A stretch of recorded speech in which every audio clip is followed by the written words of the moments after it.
کنار هر قطره اشکم هزار خاطر دفنه، اینقدر خاطره داریم که گویی قد یک قرنه.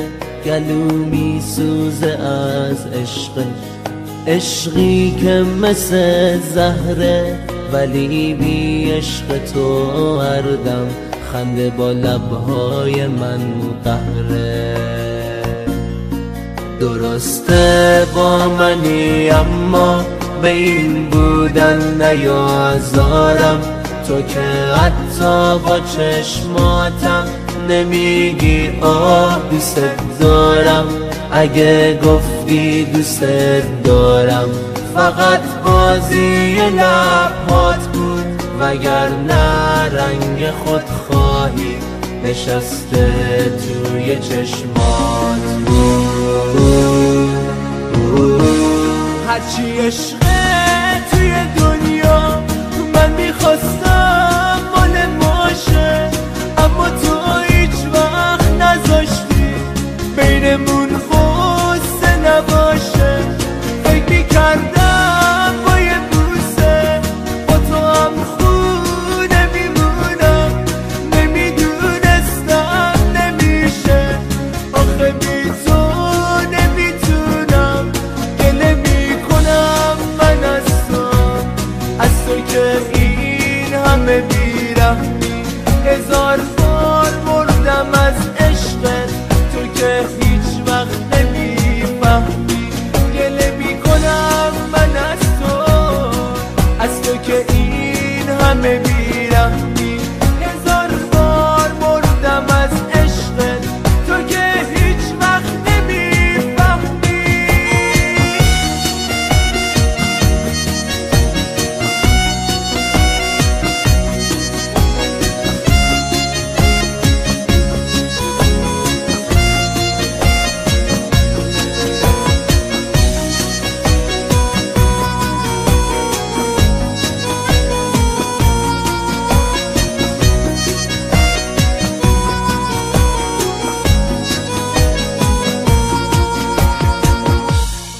چشام همزاده عشق و خون، دلم همسایه آهه.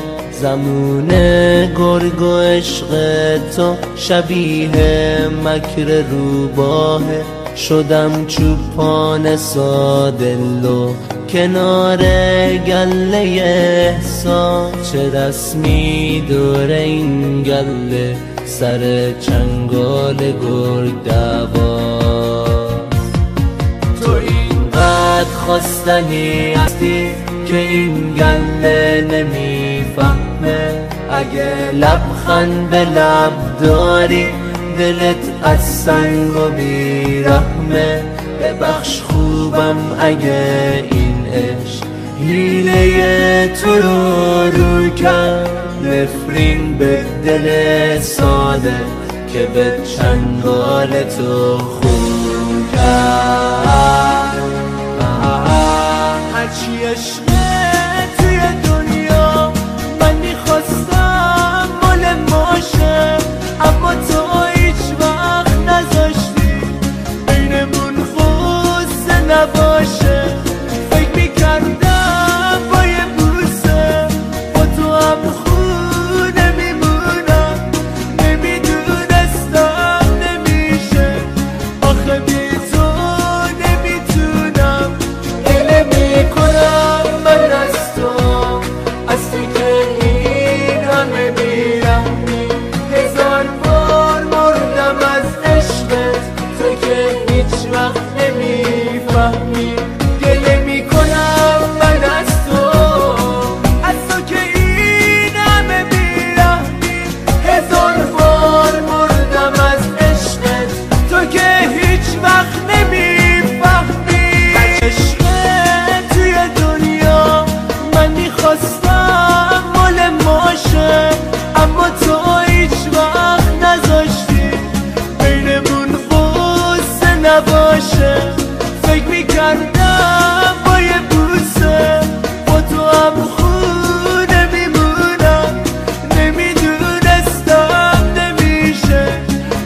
بی تو نمیتونم، گله میکنم من از تو که این همه بیرحمی. هزار بار مردم از عشقت، تو که هیچ وقت نمیفهمی. گله میکنم من از تو که این همه بیرحمی. هزار بار مردم از عشقت، تو که هیچ وقت نمیفهمی. توی دنیا من میخواستم مال ماشه، اما تو هیچ وقت نذاشتی بینمون قصه نباشه. فکر میکردم با یه بوسه با تو هم خونه میمونم، نمیدونستم نمیشه. آخه بی تو نمیتونم، گله میکنم من از تو که این همه بیرحمی. هزار بار مردم از عشقت، تو که هیچ وقت نمیفهمی.